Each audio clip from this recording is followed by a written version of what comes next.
Queridos irmãos em Cristo Jesus, graça e paz.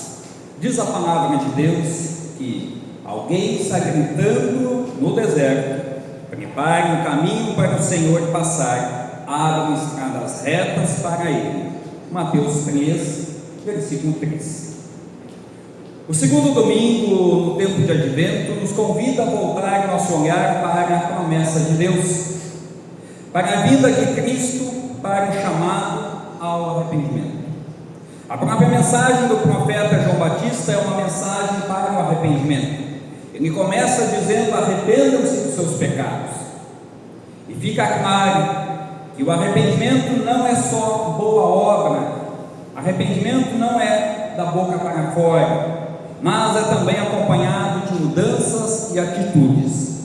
Por isso, o Advento não é apenas um tempo de preparação para celebrar o nascimento de Jesus, como se estivéssemos recordando um passado já distante, quando, na verdade, nós celebramos o Advento, nos preparamos nosso coração, nossa mente para receber o Senhor que virá como sendo um glorioso Rei para buscar o seu povo.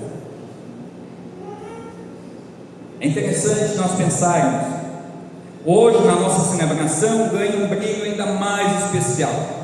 Por exemplo, aqui na nossa congregação, quando nós tivemos o batizado dos 3 meninos, a partir deste dia terão eternamente seu nome escrito no livro da vida.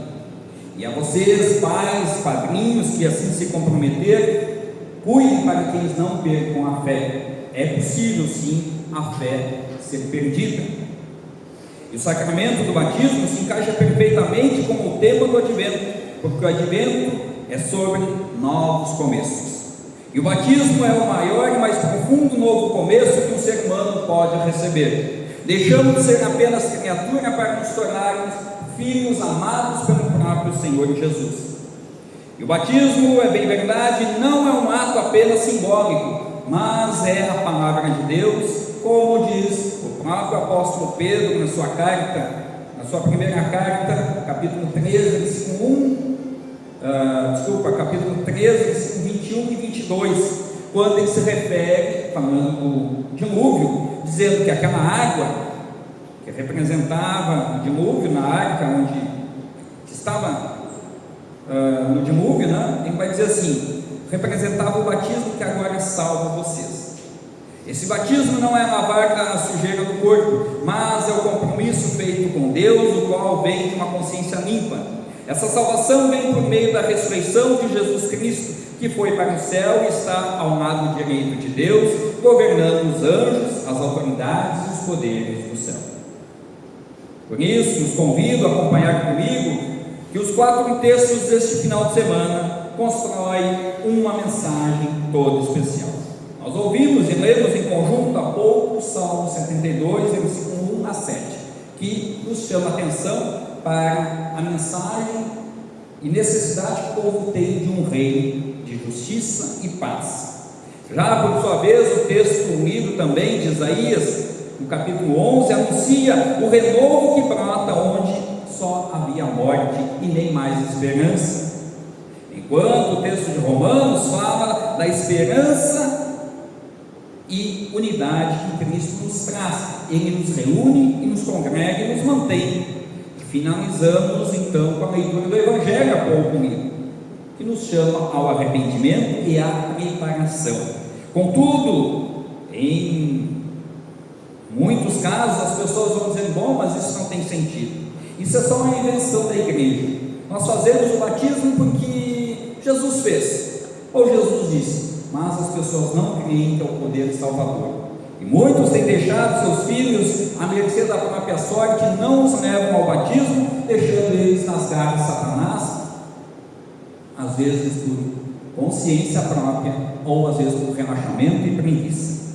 Contudo, me parece bem adequado o tema para o nosso culto de hoje: o Rei da Paz, o novo começo e a vida que brota em Cristo. Tudo isso se junta diante de nós hoje para entendermos que o Rei que vem, o renovo que brota, a esperança que nos sustenta, a conversão que nos transforma, a vida nova que nasce no batismo, Vamos então aprofundar um pouco mais para que a gente possa compreender melhor tudo isso que nós já falamos até aqui. Por isso, neste salmo messiânico, o Salmo 72, 1 a 7, que nós lemos, o salmo é uma oração por um rei justo. Nós não oramos pedindo que Deus venha habitar conosco, nós não pedimos para que o Senhor Jesus nos leve deste vale de lágrimas e nos leve para a vida eterna. Assim o povo já orava no passado e continua orando hoje em dia. Diz o Salmo 72, versículo 4, que o rei julgue os pobres honestamente. O mundo clama por isso. Nós clamamos por justiça e vivemos num estado em que a justiça parece ser torcida para o benefício de poucos, aonde nós somos levados a entender que dependemos de indicações de políticos para um trabalho, para nos dar bem na vida, para ter nosso sustento e assim por diante. E se nós olharmos os textos bíblicos, todos eles vão exatamente chamar a atenção para que nós não caiamos nesse tipo de armadilha. Não é porque todo mundo faz, como diz o dito popular, quando um filho diz: mãe, mas todos os meus amigos vão, todo mundo faz, e a mãe diz o que para nós? Você não é todo mundo. Eu ouvi muito isso, acredito que vocês, quem agora é mãe ou pai, também repete essa mesma frase que nós ouvimos quando crianças. E nós também clamamos por justiça, pois perante as injustiças somente Jesus pode nos auxiliar, somente Ele pode nos dar a sua paz, pois cabe aqui lembrar que vivemos dias de violência, injustiça, desigualdade, corrupção, guerras e divisões, onde tudo isso vemos nitidamente um país em que todas essas coisas são aplaudidas, e quando você quer ser justo, honesto, você é rechaçado, você é ridicularizado, como se sendo alguém fora do seu tempo. Eu prefiro estar fora deste tempo, prefiro estar longe do mundo neste sentido, para não me contaminar, e é preciso que vocês também façam isso, pois nós não somos chamados para ser filhos de Deus e vivermos em pecado, somos chamados a sermos filhos de Deus e vivermos uma vida de santidade. E vida de santidade tem a ver com renúncia, tem a ver com deixar o mundo aonde ele está. Quando nós tivermos que interagir com este mundo, podemos dizer com todas as letras: eu não vou compactuar com esses pecados que o mundo me propõe. Vejam as marcas deste reinado do Rei Jesus. O reinado de Jesus, ele reina com justiça, não com favoritismos. Ele defende o fraco, não os poderosos. E aqui você vai dizer: nossa, então é legal ser pobre, é legal ser um dependente eterno do Bolsa Família, por exemplo? Não é isso que o texto está dizendo. Poderosos são que se refere exatamente aos fracos, aqueles que reconhecem que não são suficientes em si mesmos, mas dependem plenamente da graça do Senhor Jesus. Jesus, ele salva o necessitado. Todos nós somos assim necessitados. Nós não somos suficientes em tudo que nós precisamos. Também é preciso reconhecer que ele esmagará o opressor, não poupará o mal. Em seus dias fornecerá a paz como a chuva que rega a terra. Esse é o reino do qual somos convocados através do batismo, um reino diferente dos reinos que nós conhecemos aqui na terra. Ainda nós não vivemos lá neste reino, mas pela fé nós já enxergamos, confiamos nas promessas desse Senhor, confiamos naquilo que o Senhor Deus tem dado ao seu povo. Hoje, quando nós assistimos ao batismo dos meninos, vemos algo profundo. Não é a criança que entra no reino, é o reino que entra no coração de cada criança. É o próprio Cristo que vai e mora no coração do batizado. Não é a pessoa que diz: a partir de agora eu decidi aceitar Jesus e vou seguir, e aí parece que as coisas mudam. Alguns até querem determinar a hora, o dia, o momento, mas é Deus que nos visita. Talvez aquele dia, aquela hora, aquele momento que nós assim determinamos ou julgamos determinar, é apenas quando nós tomamos consciência daquilo que Deus já está realizando dentro de nós. É muito perigoso quando nós falamos: ah, mas eu decido, eu vou decidir quando batizar meu filho, ele toma a decisão quando estiver adulto. A história humana está repleta de casos e situações de pessoas que foram negligentes quando não tiveram comunhão com a palavra desde pequeno e acabaram se perdendo e se tornarem perversos.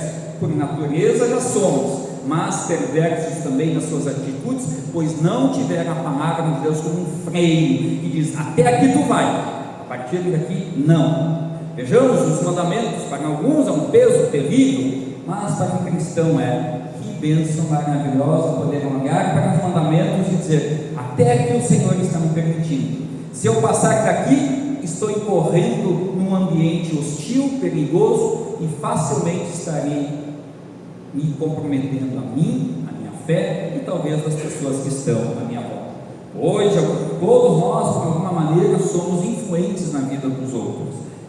É bem verdade que hoje em dia tem um novo patamar de pessoas que se dizem influentes, basta fazer uma dancinha, alguma palhaçada na internet e ali são aclamados como pessoas importantes que devem ser seguidas e assim por diante. Se você segue pessoas assim, você está no caminho errado. Siga a palavra de Deus, siga o bom exemplo.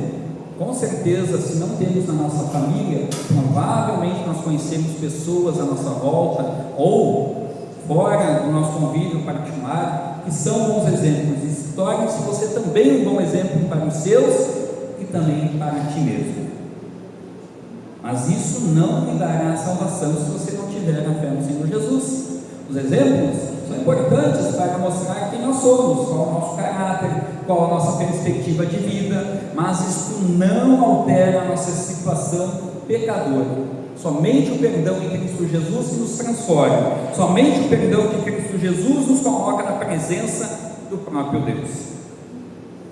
Meus amados irmãos, quando a palavra de Deus nos exorta, nos acusa, devemos ficar quietos em silêncio, refletir e dizer: que bom que esta palavra está me salvando.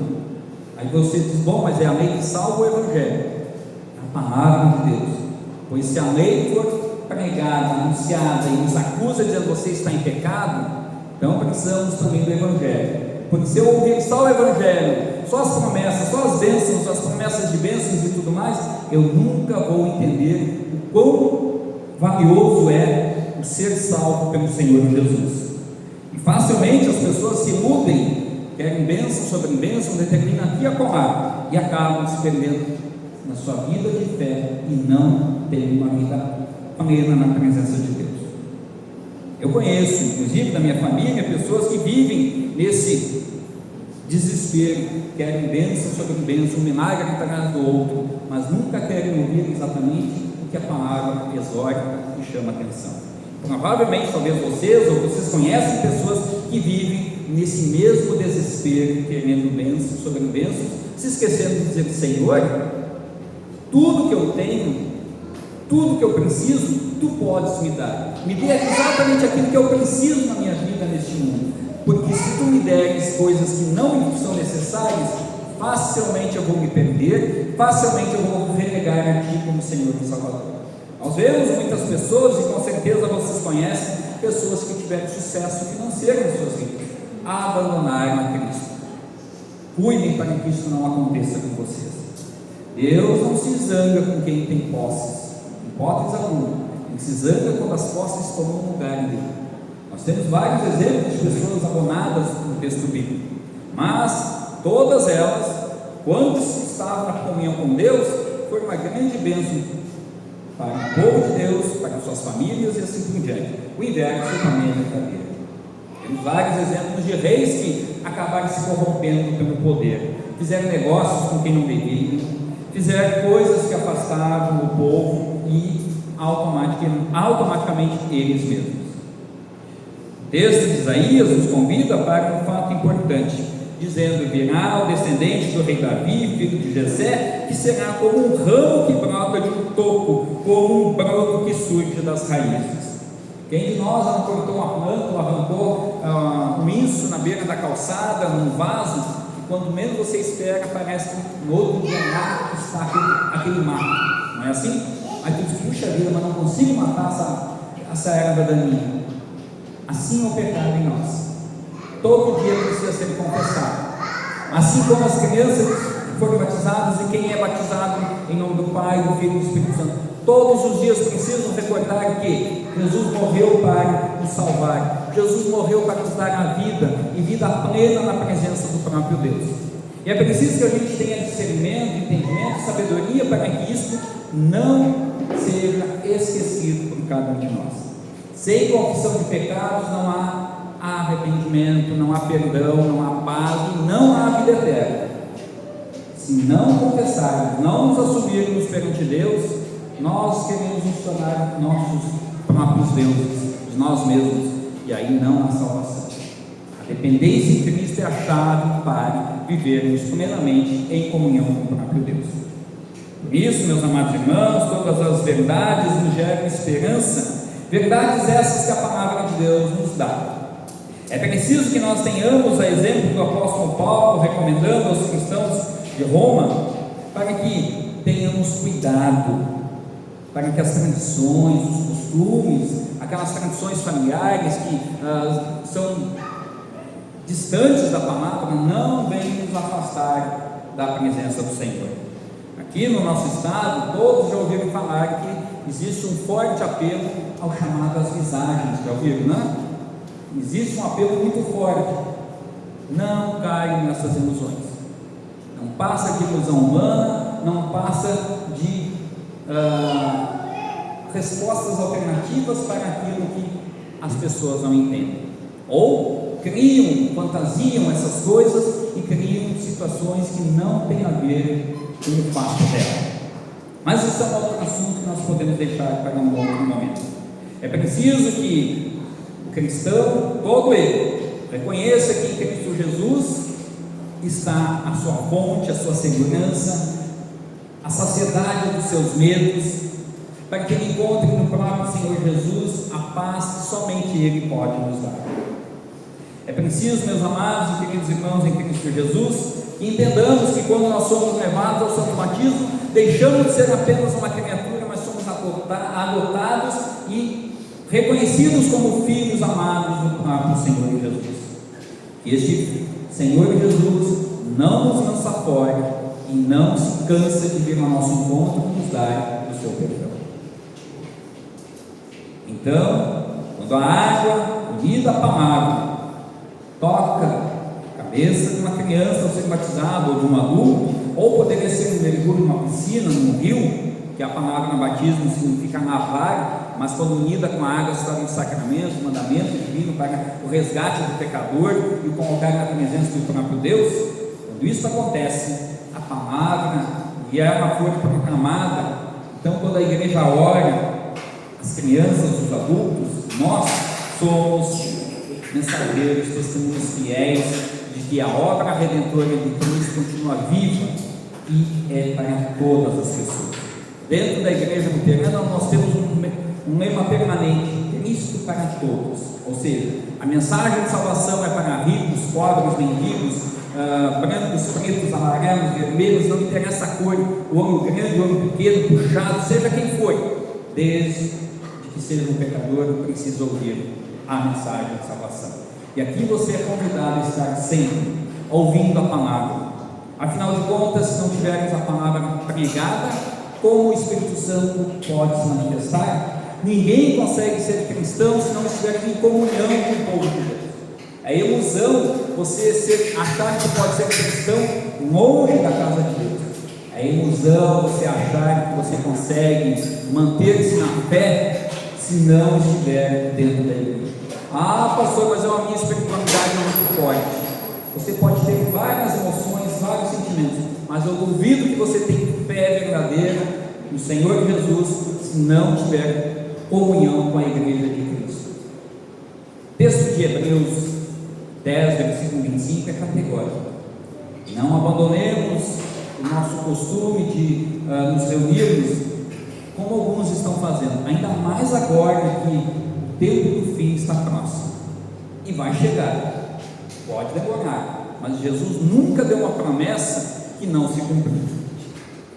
Pense agora comigo: que melhor preparação para o advento existe do que Deus criando vida nova no coração, aos nossos olhos? Que exemplo melhor de preparação para o Advento, para o Natal, para recordarmos o nascimento de Cristo, do que nós recordarmos de que só estamos reunidos porque Cristo veio ao nosso encontro. E hoje, no dia em que essas crianças foram batizadas, o Bento, o Bernardo e também o José, quando eles foram batizados, vimos com os nossos olhos o próprio Cristo colocar o seu Espírito Santo no coração dos meninos. Que exemplo maior que podemos ter do que Jesus habitando no coração de pecadores, dando sentido à vida dessas pessoas, de nossas vidas. Conta-se a história de um pequeno vilarejo que sofreu uma grande guerra. Quando tudo terminou, a terra estava destruída, nada crescia, nem mesmo grama. O silêncio pesado pairava sobre o lugar. A morte tinha deixado suas marcas. Certo dia, um grupo de crianças caminhavam com sua professora pelo campo devastado. Uma delas perguntou: professor, será que um dia este lugar vai ter vida de novo? A professora olhou em volta, tudo parecia perdido. As árvores eram troncos queimados, mas ela disse: eu não sei, nós não podemos fazer, mas sei que Deus pode fazer, isso eu sei que Ele pode fazer. Então ela se abaixou, cavou a terra, na terra seca, e plantou uma semente, uma pequena semente. Anos depois, a guerra foi esquecida, o vilarejo foi reconstruído, e onde havia apenas cinzas e destruição, agora havia um campo florido. E nós temos exemplos práticos do mundo inteiro, onde as grandes batalhas, por exemplo, da Primeira e Segunda Guerra Mundial, hoje quem não sabe o lugar não dirá que lá houve sangue, muito sangue inocente derramado. Assim também é no ato batismal. É semeada a semente do Espírito Santo, mas no tempo de Deus esse fruto haverá de acontecer e assim será visto por todos. Se foi bem alimentado, aí a responsabilidade dos pais e dos padrinhos trazerem os meninos e também virem para a igreja, nós vamos ver os resultados bons, porque a palavra nos convence de que devemos viver em comunhão. Mas, por sua vez, se não for alimentado, nós vamos ver rapidinho o golpe executando os nossos filhos, netos e assim por diante. É dura essa palavra, mas é um fato. Vocês com certeza conhecem pessoas que por isso passaram. Terrível só de pensar. E é por isso, meus amados irmãos, que assim como aquele exemplo citado da semente jogada numa terra seca, assim é a palavra de Deus que vem ao nosso coração adormecido, petrificado, mas quando a palavra habita, transforma e dá vida. Por isso quero concluir com vocês que neste segundo domingo de Advento, Deus falou conosco através de 4 grandes testemunhos. O salmista nos mostrou um rei da justiça e da paz. Isaías nos mostrou o renovo que brota onde ninguém esperava. Paulo nos chama a esperança, a alegria e a comunhão. João Batista nos conclamou ao arrependimento e à preparação para recebermos Cristo. E hoje que a igreja viu acontecer, todos vocês viram, é assim que acontece a preparação, trazendo aquele que ainda não é temente a Deus a ser filho de Deus, amado por Deus por meio do batismo. Mas também no dia a dia ensinar as crianças e nós mesmos dizer: Senhor, perdoa o meu pecado, pois se tu não me perdoares, estou eternamente perdido. Tudo isso converge em Cristo. Ele que é o Salvador do Senhor, que é o Rei da paz, o novo começo e a vida que brota em Cristo. Amém.